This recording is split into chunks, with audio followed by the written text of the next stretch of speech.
كنتم خير أمة أخرجت للناس تأمرون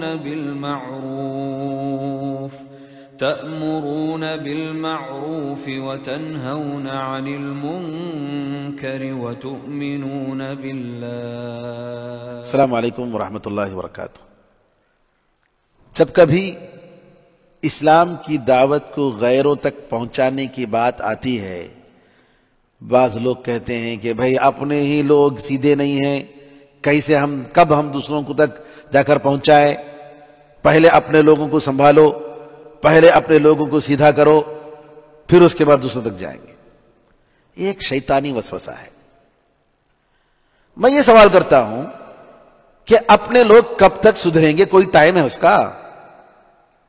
کوئی لمیٹڈ ٹائم بتا سکتے ہیں کہ ہمارے قوم اتنے سالوں میں 50 100 200 سال؟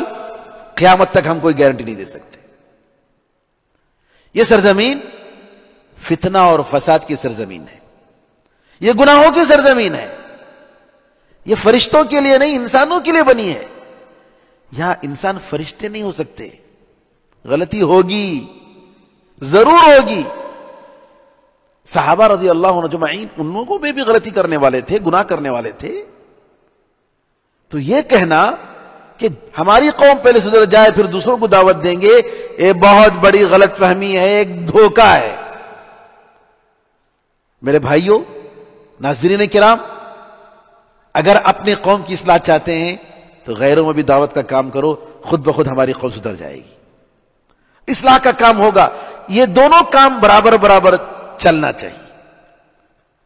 اپنی قوم میں اصلاح کا کام، اس کا مطلب یہ نہیں کہ دوسروں میں اصلاح کی ہم فکر نہ کریں، دوسروں میں دعوت کی ہم فکر نہ کریں. آپ ذرا بتائیے کہ ایک شخص بیمار ہے، بخار ہے یا کوئی دوسری چیز ہے، ایک دوسرا شخص ہے جو بڑی بیماری میں مبتلا ہے. سب سے پہلے علاج کا مستحق کون ہے؟ یہ جو بخار یا سر میں درد یا پیٹ میں درد جس کی شکایت ہے وہ، یا وہ جو زخمی پڑا ہوا ہے، شیطان نے اس کو زخم کر دیا ہے، زخمی بنا دیا ہے اور اب تک مرنے والا ہے؟ اس کو بچانا زیادہ ضروری ہے یا اس کو بچانا زیادہ ضروری ہے؟ سب سے پہلے وہ انسان جو اگر اس حالت میں مر جائے گا تو ہمیشہ ہمیشہ دوزخ میں جائے گا. اس انسان کو بچانا سب سے زیادہ ضروری ہے.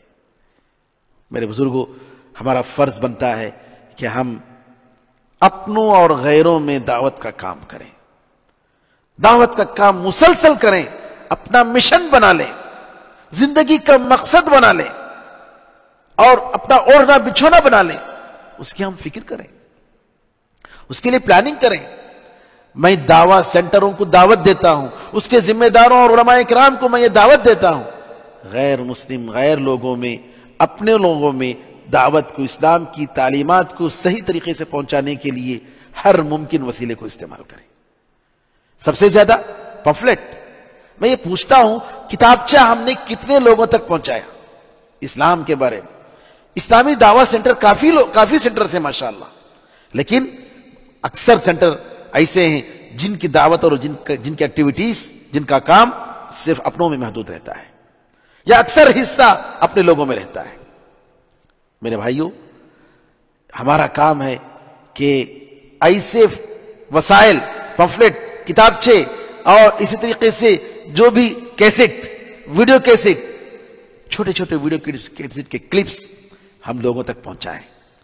تحفہ دیں، چھوٹا سا ایک کارڈ کہ رب کائنات، خالق کائنات کی عبادت کیجئے، مخلوق کی عبادت مت کیجئے.